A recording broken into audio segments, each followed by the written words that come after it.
Hello and assalamu alaikum. Welcome to today's video. So today's video is again about my Hajj experience of 2024, and today I'm going to talk about some of the things which people had scared me off and which actually went quite well for me, and I did not had any issue.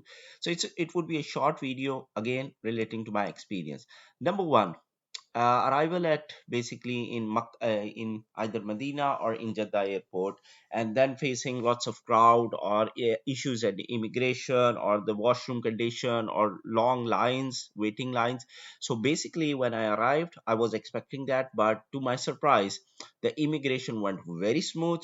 I did not had any issue, and the total time it took from me to get off the airport, the aeroplane, and come out of the basically immigration, I think so it took only 15 to 20 minutes. So it was very smooth, very less crowded. Although I think so I arrived I think so 6 or 7 days before Hajj start. So it was exceptional what I found, because I was not expecting this. I arrived at Jeddah airport, although my journey actual Hajj was started from Medina. That first I went to Medina, and after that I went to Makkah. But from the flight which I could find, the better flight from London, I could figure out from Jeddah. So that's why I arrived in Jeddah. But to my surprise, as I said, there was no crowd at all at the airport. So this is actually, these are some of the pictures which are from Jeddah airport. The next thing, the washroom conditions during Hajj. Even I have made this video as well in my stated that the washroom condition during Hajj when you are in Mina or in Muzdalifah or in Arafat is quite bad. So these are some of the pictures just to show, but the washrooms were quite good. They were clean. They were not too crowded. Only crowd it happened where if you want to go to washroom just at the time of the prayer. That if the first prayer is going to happen and you go at just half hour before that or 15 minute before that, then of course you will be getting a big long line. Otherwise, if you just pick any other time, then it would be quite okay. You can find washroom, and there are like Indian commodes as well as European sit-ons as well, and both were quite in ample quantity. I don't know whether it was due to that I went through Pakistani tour operator, and the camp which we were staying in Mina, that was for Pakistani, so that is the reason. Because if you know from my previous video, all different Mina camps are different for different nationalities.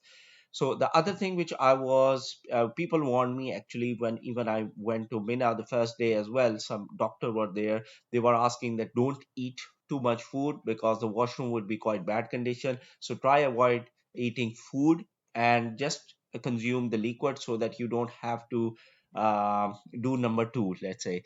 So, and it's easy for you to maintain yourself so that you go less to the washroom, and due to the sweating you don't need really feel the urge of the washroom. But as I said, the washroom, there were not too much line and everything went smooth, and I was really happy. So these are some of the actual pictures in camp. In my camp, this was Mina camp category B, and I went through the Pakistani tour operator, not through Nusuk I could go, but this is how the lines of washroom were in my camp. Okay, and you can see they were quite ample. So there were one line here and one line beside it at the back. This one on the top right picture, this was for the females. On the left side it was for the male, and there were, I think so, around 10 washrooms in the my Mina camp, and it was quite good. No issue overall faced, and I was really happy. Number three, so miscommunication of tour operators. I was also scared that there would be lots of miscommunication of tour operators, what they would commit. That won't happen. But in general, if I compare that, except for one thing which I mentioned in my earlier video, that we were supposed to get ziyarats uh, during our stay in Makkah. That was not done. Other than that, everything went almost quite smooth. I don't have any major complaints, and even I can understand because when we arrived in Makkah, after one day we had to go to Mina. So the tour operator said that it's better to avoid any going out so that you keep your energies full when you go to Mina, because it will be exhaustive. It was very hot. It was, I think so, around 45 degrees Celsius when we were there. So that's why I think so I don't have any major complaints. So overall, the tour operator, what they committed, the services, everything, they respected that. Number four, things getting stolen.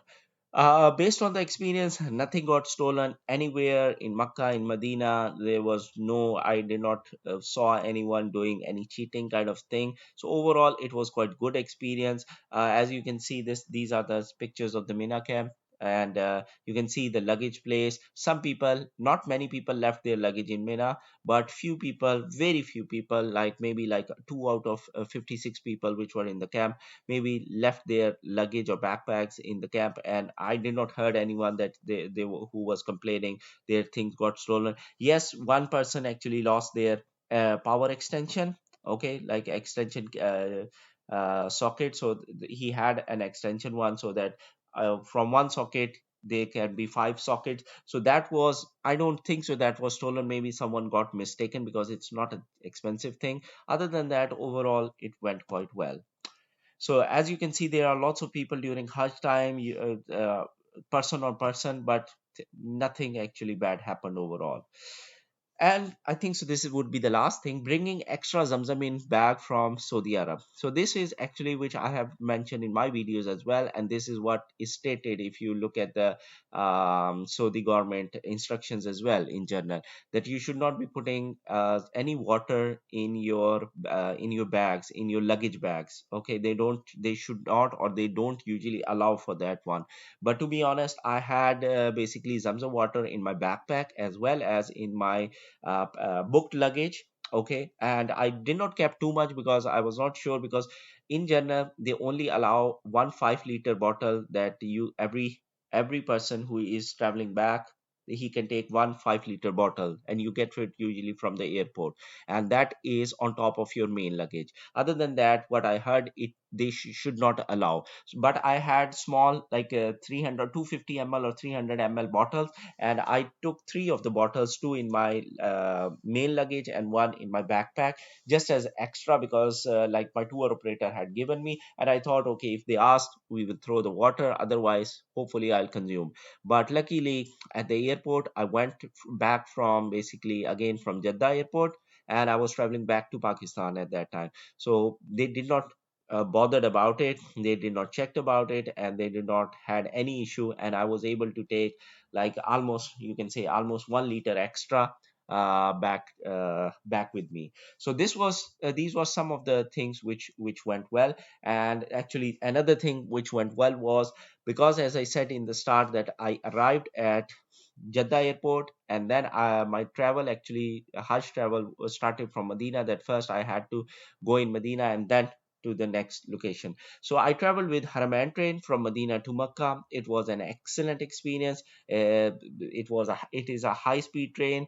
It's a comfortable journey. We were tired. The train temperature, the AC, the washroom, um, it was very smooth. We slept on our way. And there was only one thing which I have specially made a separate video about Haraman train. There are some luggage constraints usually, that they have very fixed size of luggage that you can travel with. If your luggage is bigger than that, then as per their statement, when you book the train ticket, they will say that that bag you need to send separately from basically their postal service.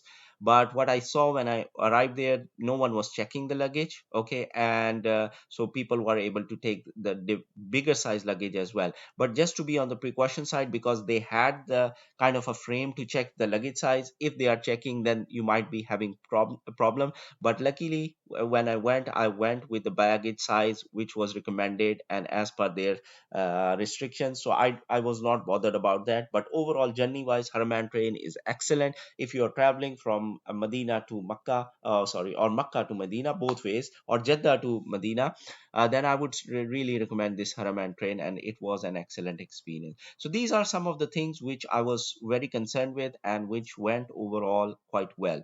So hope you like the video. If you like, please do subscribe and share. And if you have any comment, let me know. Otherwise, thanks for watching. Take care. Allah Hafiz. Till next time. Assalamu alaikum.